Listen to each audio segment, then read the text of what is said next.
और मंगल भावना योग के बल पर अपने आप को सकारात्मकता से भरा।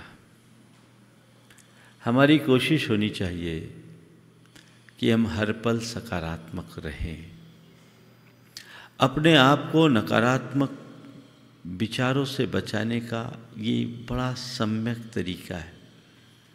हम अपने सबकॉन्शियस माइंड में जब अच्छी बात फीड करते हैं तो वही हमारे लिए एक अच्छी प्रेरणा का आधार बन जाता है।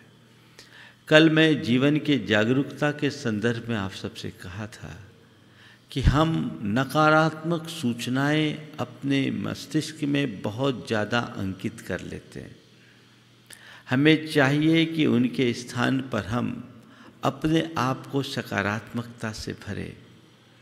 सुबह से सोने तक सब बातें नकारात्मक नकारात्मक नकारात्मक ही होती है। आप लोग सुबह उठते हैं या तो टीवी खोल करके बैठ जाते हैं या अखबार लेकर के बैठ जाते हैं। आखिर उसमें आता क्या है? वही खबरें, वही बातें घुमा फिरा कर इधर उधर करके वो आपके मन में कितनी नकारात्मकता भरती है।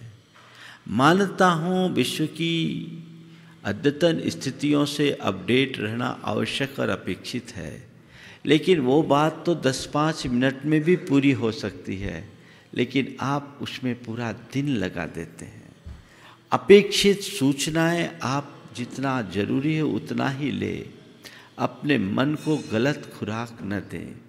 जैसे हम अपने शरीर को जैसी खुराक देते हैं हमारा शरीर वैसा काम करता है। अगर हम अच्छी एनर्जी युक्त फूड देंगे तो हमारा शरीर बड़ा एनर्जेटिक होगा।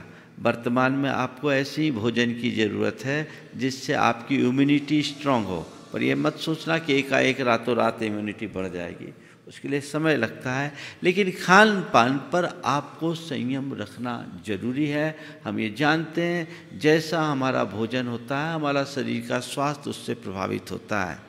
तो मैं आपसे कहता हूँ जैसे आप तन के खुराक का ख्याल रखते हैं वैसे ही मन की खुराक का भी ख्याल रखें। मन को नकारात्मक खुराक से भरेंगे तो मन में नकारात्मकता भरेगी, और जब मन अस्वस्थ होगा तब आप जीवन में कभी भी शांति और प्रसन्नता की अनुभूति नहीं कर सकेंगे। अपने मन को हर पल सकारात्मकता से भरने की कोशिश कीजिए। मन को अच्छी खुराक देने वाला व्यक्ति कमज़ोर तन से भी ऊंचा काम कर लेता है, और जिसके मन में नकारात्मकता भरी रहती है वो सबल शरीर वाला होने पर भी पस्त पड़ जाता है। आज के समय में सबसे बड़ी आवश्यकता है मन को सकारात्मकता से भरने की। हमें अच्छी बातें सुनना चाहिए, अच्छी बातें पढ़नी चाहिए और अच्छी बातें देखना चाहिए। कैसा मैंने कल भी आपको बताया था, हमारे मन का ये स्वभाव है कि वो जो देखता है, जो सुनता है, जो उसके पढ़ने में आता है उसको चुपचाप अपने अंदर बैठा लेता है।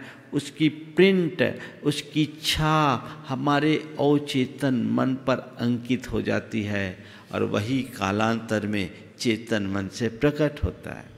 तो हम जो होना चाहते हैं, जैसा होना चाहते हैं, जैसा बनना चाहते हैं, क्यों ना हम वैसी इमेज अपने मन में अंकित करें। भावना योग हमने किया, उन बातों को आप विजुअलाइज करके अगर महसूस करें तो ये आपको बहुत अच्छा अनुभूति देगी। और अभी इस दौर में तो आपको हर पल समय समय पर थोड़ी देर के लिए आंख बंद करके ये महसूस करना चाहिए, मैं स्वस्थ हूँ, मेरा परिवार स्वस्थ है, मेरा शरीर पूरी तरह से निरोग है, मैं अभय हूँ, मैं सुरक्षित हूँ, मेरा परिवार सुरक्षित है। ये भाव अंदर से महसूस करते हुए आप अपने सबकॉन्शियस माइंड में डालने की कोशिश कीजिएगा, तो इससे आप कहीं भी असुरक्षित अपने आप को अनुभव न करेंगे। मन की चिंता दूर होगी। जो लोग रोग से ग्रसित हैं उनके लिए भी आप मंगल भावना भाएं और जो अभी किसी तरह से संक्रमित हुए वो मन को हताशा से न भरे। बहुत थोड़े लोग हैं जो अपने जीवन को छोड़ रहे हैं, बाकी ज़्यादातर लोग तो संक्रमित होने के बाद भी ठीक हो रहे हैं। तो हम ठीक हों, पहली कोशिश हम संक्रमित ही ना हों, और जो संक्रमित हो गए उनके ऊपर इसका ज़्यादा प्रभाव न पड़े। तो अपने आप को हम मानसिक रूप से उस तरीके से तैयार करेंगे तो इसका बहुत अच्छा परिणाम आएगा। कल बात आई थी महावीर जयंती किस तरीके से मनाएं, तो मैंने कल कहा था इस वर्ष की महावीर जयंती पूरे देश को, पूरे विश्व में बड़े ऐतिहासिक तरीके से मनाने की ज़रूरत है। इस महावीर जयंती में जुलूस नहीं पर जलसा पूरा होना चाहिए। जुलूस नहीं निकालना पर जलसा पूरा नहीं होना है। घर घर में महावीर जयंती का आयोजन हो। और जैसी कि जानकारी मैंने कल शाम को दी थी, इस वर्ष चूँकि आप मंदिर नहीं जा सकते, जुलूस नहीं निकाल सकते, सोशल डिस्टेंसिंग के फार्मूले पर आपको चलना है, उसको मेंटेन करके चलना है, तो हमें एक नायाब तरीका उसके लिए ढूंढना है। जैसा मन कल कहा था, ठीक 8 बजे 6 अप्रैल को ठीक 8 बजे आपको अपने घर से बाहर निकलकर भगवान महावीर के जयगानों के साथ घंटी बजानी है, और अपने मन में घर में थालियां हैं तो थालियां बजानी है, और भगवान महावीर का जय जयकार पूरे देशवासियों को एक साथ, जो भगवान महावीर के प्रति आस्था रखते हैं, अपने घर के बालकनी में, घर की छत में या खुले आंगन में जहाँ हो, एक साथ एकत्रित होकर के करें। आंगन चौक सब उसी में आ गया, पर देहरी से बाहर न निकलें। अपने घर की सीमा में रहते हुए एक दूसरे से सुरक्षित दूरी बना करके करें, तो ये पूरे विश्व के लिए एक बहुत अच्छा संदेश बनेगा। और उसके बाद 8:05 से 8:15 के मध्य यहाँ पर अभिषेक होगा भगवान महावीर का, जिससे जिनमानी और पारस चैनल पर लाइव आपको दिखाया जाएगा। आप घर बैठे भगवान के उस अभिषेक का दर्शन करें, शांति धारा का लाभ लें। ये 8:05 से 8:15 तक के बीच में, ये 8:30 तक ये पूरा कार्यक्रम हो जाएगा। और उसके बाद 8:30 बजे से 9:30 बजे तक 1 घंटा भगवान महावीर के जीवन दर्शन से संबंधित उद्बोधन आप सबको मिलेगा। आप भगवान महावीर जयंती को इस तरीके से अपने घर में मनाकर शुरुआत कर सकते हैं।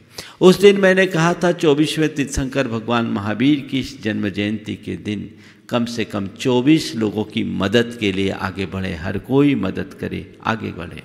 और इसके साथ ही इस बार की महावीर जयंती में इस त्रासदी के दौर पर जो अपने जान को जोखिम में डालकर लोगों को अपनी सेवाएं दे रहे हैं, उनकी जान बचा रहे हैं, हमें उन्हें सम्मानित करना चाहिए। और वह सम्मान जिले स्तर पर, तहसील स्तर पर, नगर पालिका, नगर पंचायत या पंचायत के स्तर पर, जहाँ जो लोग रह रहे हैं, वहाँ के थाने के स्तर पर, वहाँ रहने वाले स्वास्थ्यकर्मी, चाहे वो चिकित्सक हों, नर्सिंग स्टाफ हो या पैरामेडिकल स्टाफ, उनका आप उनमें से जो विशेष सेवा दे रहे हैं उनका सम्मान करें, उन्हें आभार व्यक्त करें।